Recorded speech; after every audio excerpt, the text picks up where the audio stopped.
We're back to the Neil Haley Show, and I'm excited first to welcome my co-host, Paul Hollis, author of the Hollow Man series and CEO of Seniors Publishing. How are you, Paul? And I know you're excited about our guest.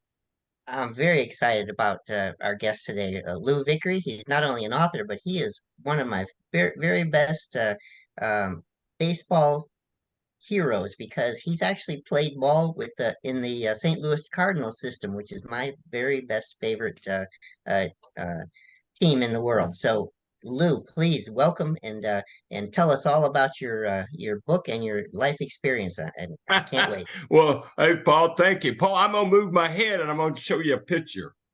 Okay. You see that? Oh, Oh wow. How yeah. about that? That's the Cardinals. That's my first year of spring training. I was 20 years of age and excited to be there.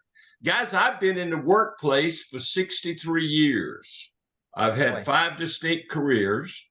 My pro baseball career expanded 10 years, and being a left-handed pitcher, I ended up with shoulder.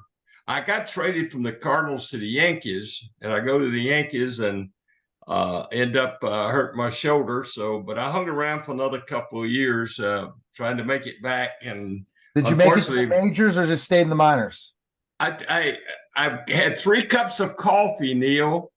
And I was known as a coffee baseball player because I always had a good chance to go. I was such a slow starter. That was always my issue. I mean, I'd be along in the middle of the season as a 500 pitcher. I remember one year I won 6 games in 1 month, and the next year won 5 in 1 month, and that was the month of August. Hey, they should just have called me up right at the end of the year because I seem to always do my best pitching then. But I spent 10 years in pro baseball. I went to college in the off season because I signed out of high school, and I promised my mom. I said I'll get a college education because she was very concerned about that. And so 10 years I spent in college. I got a degree.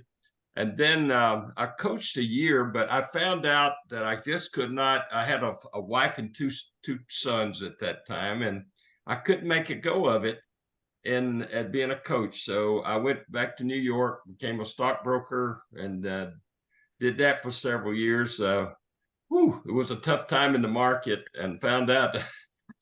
I did find out one thing there. I was pretty good on my feet. I could do good in front of a crowd. They love my old cornball stories. So I just answered an ad in the Wall Street Journal and spent the next 29 years training and speaking to groups. And so I thoroughly enjoyed that. That carried me to every city in the United States with 150,000 people. So I've seen a lot of the world in a lot of this country anyway. But I then I decided to retire, and so then I moved on to occupation number 4, and that was I hosted a radio show for 17 years. So Oh, wow. What now radio? you start adding all that up, and you can see I'm pushing 63 years of doing something. But I also call my occupation, my avocation, writing, as now it has become really a vocation because I'm doing a book a year. I COVID set me back a little bit, guys. I almost was a goner with COVID. I spent 22 days in the hospital. I lost 33 pounds, and by the grace of God, I had another opportunity. And I said, Paul and Neil, I said, I'm going to make the best of this. I got a lot of wonderful material that I've used over the years in my computer. It does no one any good sitting in a computer. So I started doing, and I have a sports book that I did with Coach Sonny Smith. Now, Sonny was a basketball coach at Auburn. He was Charles Oh, yeah. Barkley's college coach. So he and I did a book called Winning the Head Game, which basically I think is the key to athletic success. Neil, you've been an athlete, so you understand how important it is from here up. Yeah. And when I speak to groups of kids, I tell them, look, your talent level is just as good as those guys that playing in the major leagues or playing in the pros of any sport. But where the difference is where you have to improve is from here up, because that will determine just how successful you're going to be in the long run. And that book has done exceedingly well. And I have written, I've written a total of 21, but about 16 of them would actually count. Oh, wow. Okay. And so that the sports book is out. I have a novel that I wrote 20 years ago that we've had an inquiry about a movie. At 20 years later, so we've decided to re-release the book. It's called A Touch of Gray.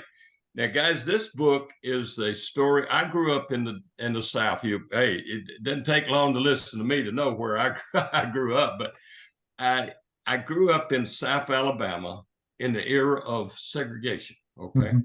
And so I wrote a book about a story between best friends between two kids between the ages of 9 and 13 during that era. And one was black and one was white.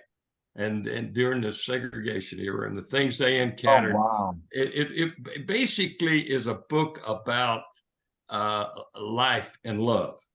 And, you don't look at it. And the book is entitled A Touch of Gray. And the reason for the title is if you take black and you take white and you put it together, you get gray. And so we moved. The whole process was to really just lay out what life was like during that period of time and trying to project in fact, I think all the stories are basically true. It just didn't happen to the same two kids, but they happened in the neighborhood.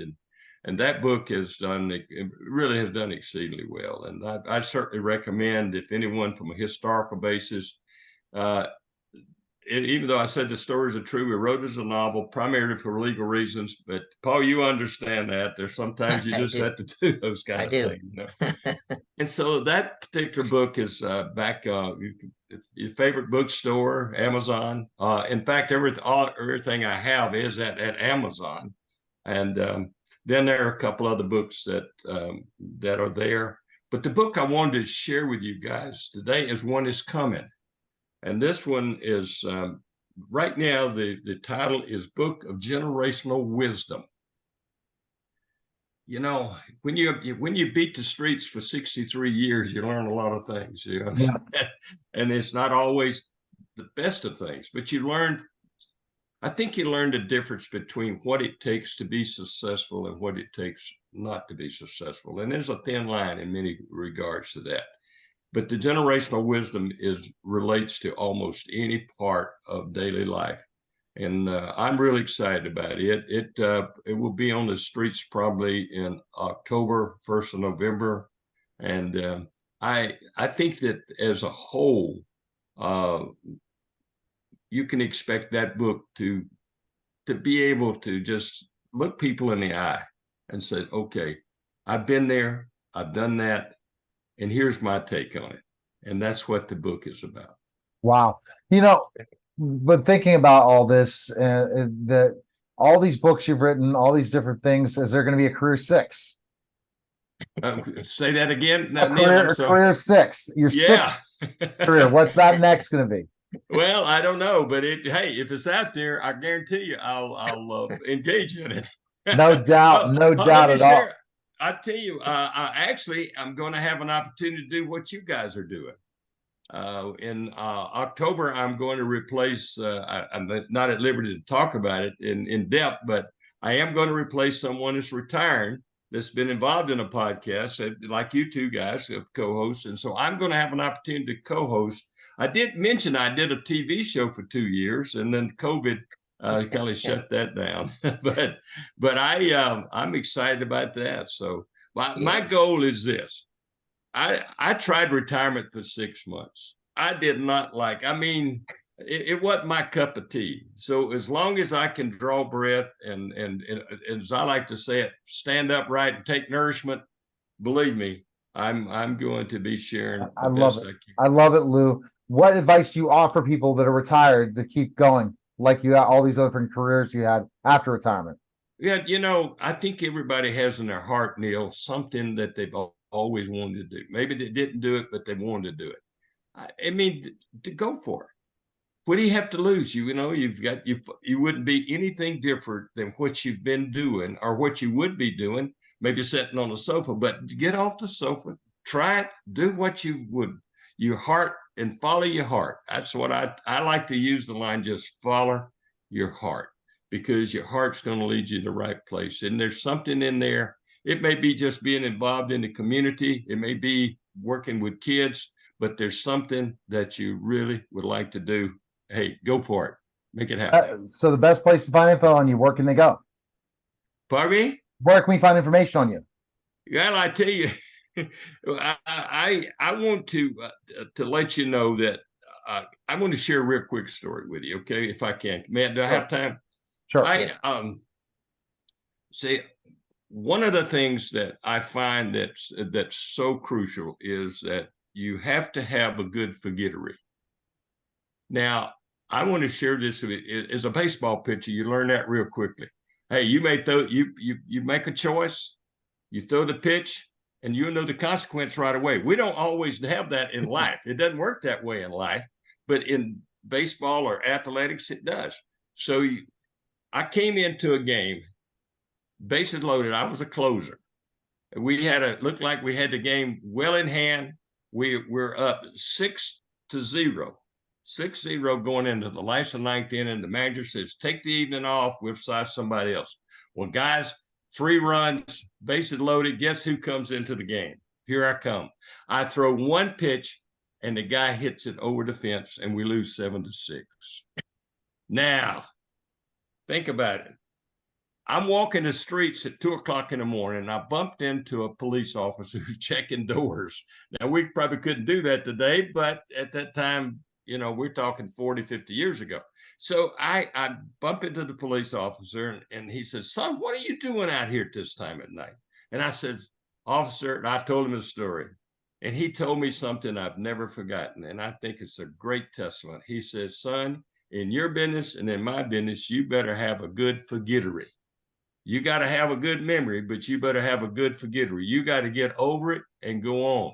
I will say the next day on July the 4th, I came in and threw one pitch, got a save, came in the next game, the doubleheader, threw 2 pitches, got a win. We scored a run and got a win. So I went with a loss, a save, and a win in a period of 24 hours. So I shared that one with you because, and that's the things I like to talk about. A good forgettery, what I call now courage, pressure tolerance. Those things make a difference. That's the little things that make the big difference in life. And all right. Definitely. Great stuff. Best place is your website, right? Your website? Yeah, you can go LouVickerybooks.com is a place to go. You can go check all my work out at Amazon.com. A lot of the books are in bookstores. But hey, if somebody just wants to send me something personal, it's fine. I'll share my I have an email address at the professional. It's Upward, UPWORD, upwardpress6@gmail.com. All right, Lou, we appreciate it. Thanks again, sir. Hey, guys. Thank you. All right. You're listening to Watch the Show, and we'll be back in just a moment. All right.